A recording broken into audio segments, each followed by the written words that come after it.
বাংলাদেশের বর্তমান রাজনৈতিক পরিস্থিতি নিয়ে প্রধান উপদেষ্টার যমুনা বাসভবনে বাংলাদেশের প্রধান রাজনৈতিক দলগুলোর একটি বৈঠক অনুষ্ঠিত হয়। বৈঠক শেষে রাজনৈতিক দলগুলো তাদের মতামত গণমাধ্যমে তুলে ধরেন।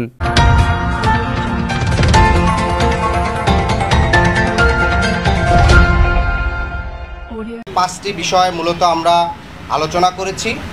আমাদের প্রথম বিষয়টি হচ্ছে গণ অভ্যুত্থানের 1 বছর হয়ে যাওয়ার পরেও আমরা এখনও দেখতে পাচ্ছি গণ অভ্যুত্থানে অংশগ্রহণকারী যারা শহীদ হয়েছেন, যারা আহত হয়েছেন, তাদের পুনর্বাসন, চিকিৎসা এবং তাদের নিরাপত্তা, সেই বিষয়টি এখনও নিশ্চিত হয়নি। আমরা কিছুদিন পূর্বেও দেখেছিলাম শহীদ পরিবাররা তাদের দাবিতে মাঠে নামলে সেখানে পুলিশ লাঠিচার্জ করে এবং বেশ কিছু শহীদ পরিবারের সদস্যরা আহত হন। আমরা সরকারের কাছে শহীদ পরিবার এবং আহত সহযোদ্ধা যারা আছেন তাদের পুনর্বাসন এবং নিরাপত্তা নিশ্চিতের জন্য আহ্বান জানিয়েছে। দ্বিতীয়ত বিষয় হচ্ছে জুলাই গণঅভ্যুত্থানে অংশগ্রহণ করেছে আমাদের দেশের আপামর জনতার সাথে প্রবাসে থাকা আমাদের সহযোদ্ধারা অংশগ্রহণ করেছেন, প্রবাসী ভাইয়েরা অংশগ্রহণ করেছেন। সেক্ষেত্রে সংযুক্ত আরব আমিরাতে আমরা সেখান থেকে বেশ কিছু লোক আটক হয়েছিল, তাদেরকে সরকারের পক্ষ থেকে উদ্যোগ নিয়ে নেওয়া হয়েছে। এখনও সেখানে 25 জন সহযোদ্ধা আইনি জটিলতায় আছেন।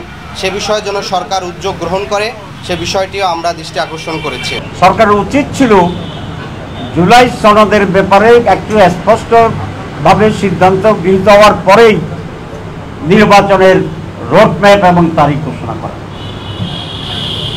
নির্বাচন ফেব্রুয়ারি রোজার আগে হবে, এই ব্যাপারে আমরা বলেছি আমরা একমত। এখানে আমাদের কোনো তারিখের ব্যাপারে আমাদের কোনো দ্বিধাদ্বন্দ্ব নাই, দ্বিমত নাই, কোনো কনফিউশন নাই। কিন্তু একটি দল নির্বাচন সুষ্ঠু করার জন্য যখন আমরা কতিপয় শর্তের কথা বলি, যেটা বাস্তব, তখন এই বলতে চায় আমরা এই তারিখে নির্বাচন চাই না, ষড়যন্ত্র করছি। এই কথাটা বলাটাই একটি ষড়যন্ত্র বলে আমি মনে করি। কারণ হচ্ছে ইলেকশন হচ্ছে একটা পারসেপশনের ব্যাপার। এখন উনি আজকে আমাদের সাথে বলেছে জুলাই চার্টার এটা ওনারের সাবজেক্ট এবং এটা হইতে হবে, কিন্তু এটা অর্জন না করে নির্বাচনের ট্রেন ছেড়ে দেওয়াটা এক ধরনের, আমি কি বলবো, এক ধরনের ভুল সিদ্ধান্ত।